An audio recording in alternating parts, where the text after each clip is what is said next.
Hi, I'm Andrew Wasson. Thanks for joining me for my weekly guitar blog. It's May 22nd, 2016, and this week we're going to do a lesson on guitar octaves using the minor pentatonic scale. And this week's question was sent in from Steve. He's out in Ambler, Pennsylvania, and he wrote in with this email. My question has to do with two-note octave ideas. I first learned these with Jimi Hendrix's Purple Haze, but I've also noticed that a lot of other players will incorporate these octave ideas. I'm more interested in soul jazz these days, and I wanted to learn an approach for practice using the octaves with minor pentatonic. From Steve in Ambler, Pennsylvania, USA. Okay, thanks a lot for writing in, Steve. You know, octaves are a popular sound, and not just by rock players like Hendrix or maybe jazz guitar players like Wes Montgomery. Blues players, R&B players, pop guitarists, and smooth jazz, even country players will apply this sound. And since it's such a natural sounding guitar effect, the ways that it can be applied are fairly abundant through both melodic fills and all kinds of lead guitar parts as well. All it takes is to learn some basic muting techniques so your other surrounding strings are as quiet as possible, and then you can get to work on organizing the use of the octaves around different scales. So in this video, what I'm going to do is cover the general technique. We'll look over some minor pentatonic scale shapes, and we'll also apply the octaves in a riff. Well, the basic idea for performing octaves is to set them up on the fingerboard between a string set span that's going to range across generally 3 different strings. Now, the string in between will not be used, so we're using the outer strings of a 3-string group. Now, the most common octave shapes will get set up on the guitar sitting between either the lower string sets, that's going to be using, let's say, between 6th to the 4th, and then also sitting up between the 5th string to the 3rd string, and this shape would sound like this here.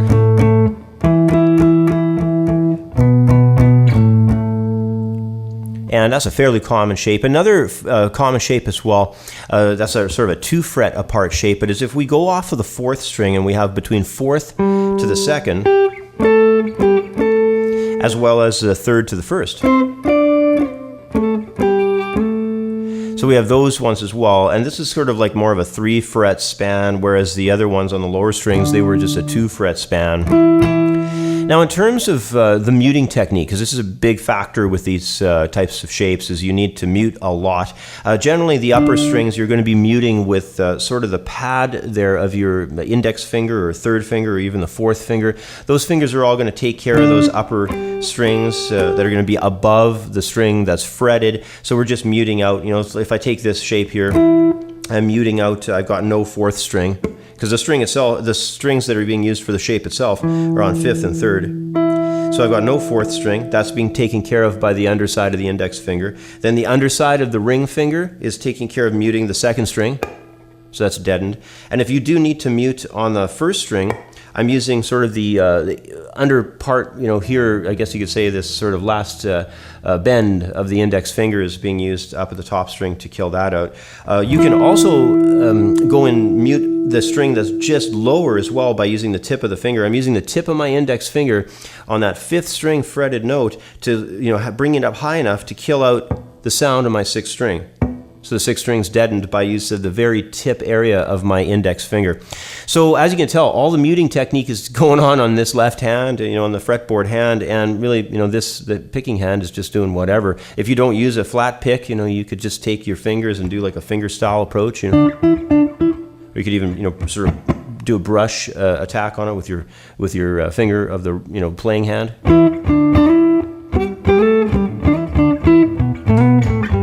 So very cool sound, really neat idea.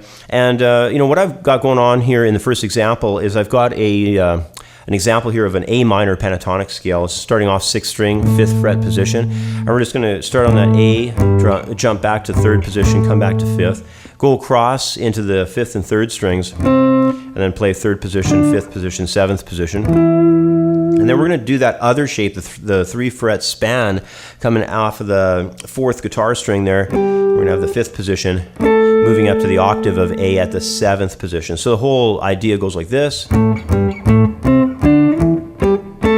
can hear there, I'm just striking the string with my pick, and all the muting action is happening with that left hand.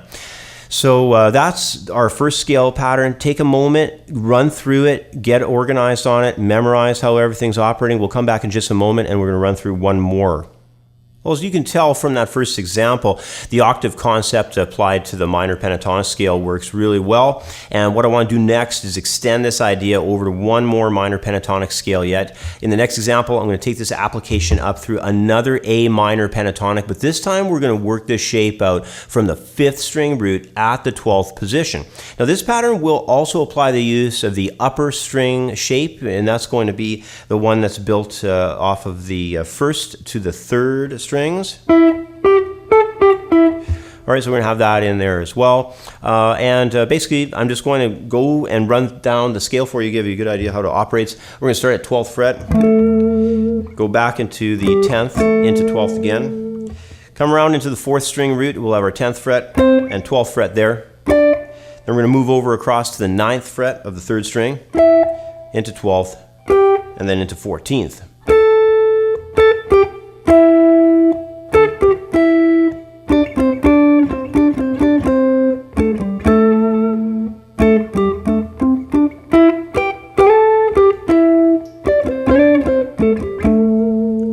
So you can tell it's a very interesting sound.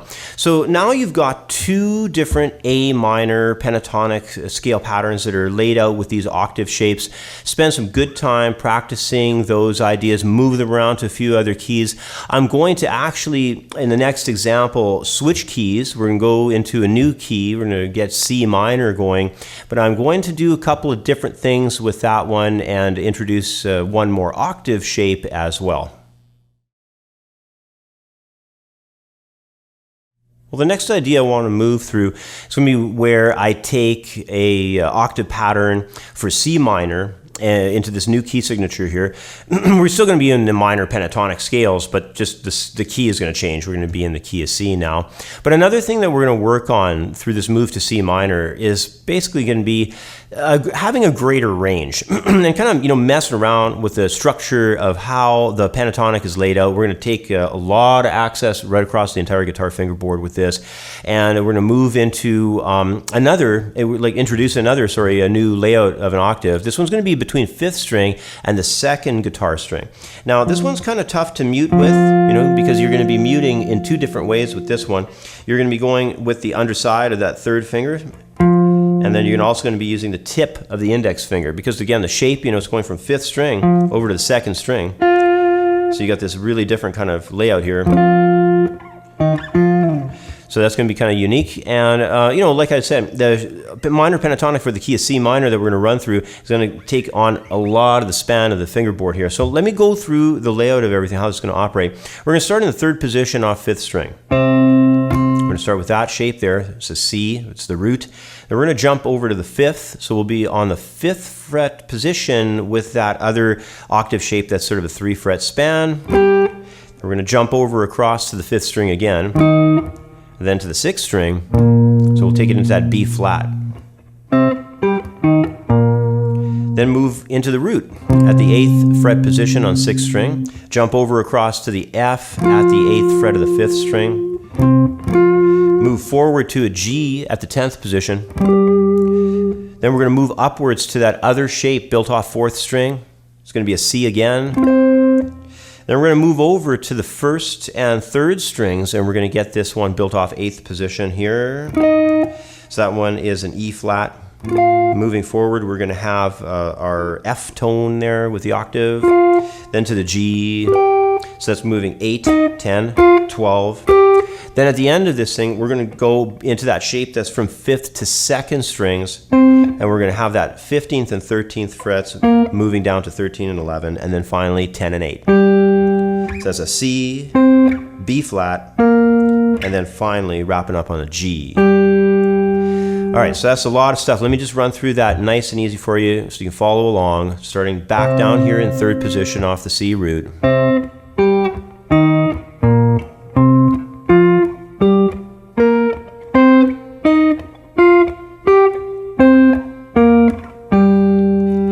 So really what it is it's a broken up, more intervallic approach through the C minor pentatonic scale. I've Probably if you've watched a lot of my videos, you've heard me mention about doing this before with scales, you know, full 7-tone scales. Just break them up all over the neck, and, you know, sort of an interesting way to really get to know the scale much better. And that's really what I'm doing now with this C minor pentatonic. You know, I'm going all over the neck with it, and I'm thinking more broad-based, you know,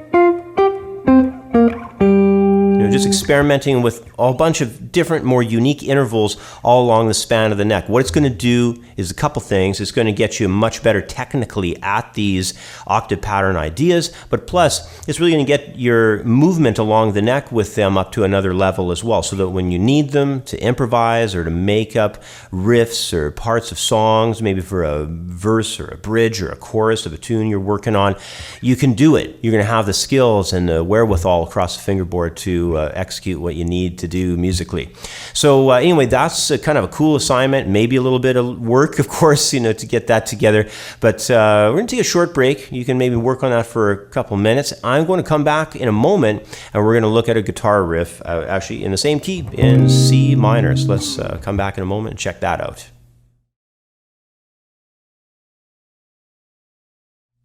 Well, in my last example, I want to show an application of these octave ideas applied to a guitar riff.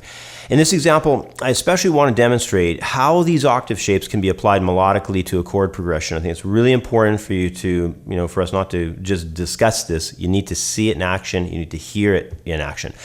So the chord changes that we're going to work with, even though this can work in many styles, are going to be very kind of pop, smooth, jazz oriented. And you're going to hear this stuff in a lot of filler lines performed around main harmonies and all kinds of styles.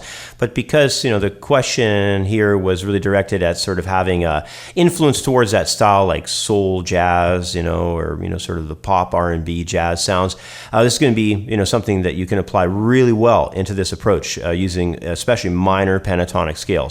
So what I'm going to do is apply the octaves with a really unique feel to the part, and, you know, it's a nice sound. It's going to really boost the effect of the scales application. It's going to be really melodic. And what's going to go on here is we're going to be in the key of C minor. I'm going to start off with a C minor 7 chord, and then I'm going to do some grace note slides on the upper strings with the octaves. So it's going to go just like that.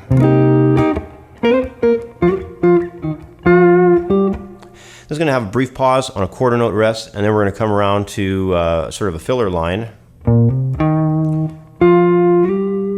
Bring it up on the 5th string there.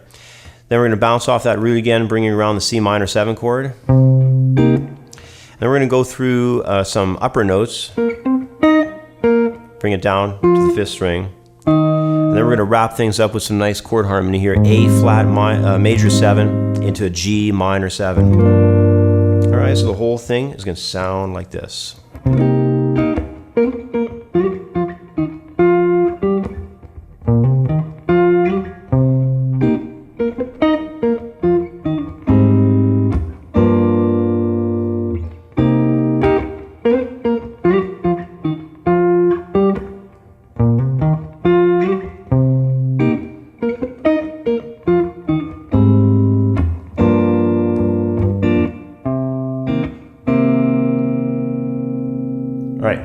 That is a very cool sound, in my opinion. I don't know, maybe it's not right for your style or your taste, but I think that is an absolutely great sound when you're applying these octave patterns into a riff, you know, in minor keys especially. It works great in major keys, don't get me wrong, but the focus in this lesson plan has been minor pentatonics, and you can tell it's just a super cool sound. So mess around with this stuff, get it into your playing. I think you're going to have a lot of fun with it.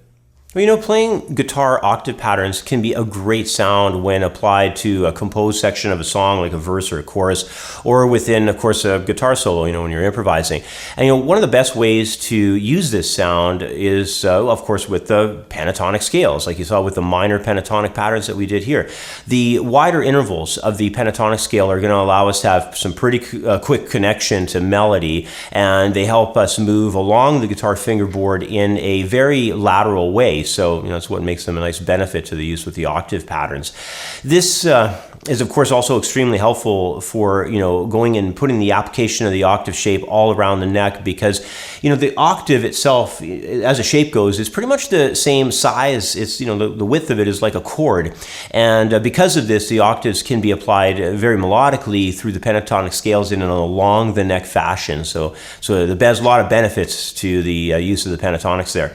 But anyway, spend some time developing your octaves with these octave patterns and so forth. Be sure to practice using them, in all kinds of ways, compose with them, improvise with them. It won't take you long to get some really cool stuff happening with these ideas.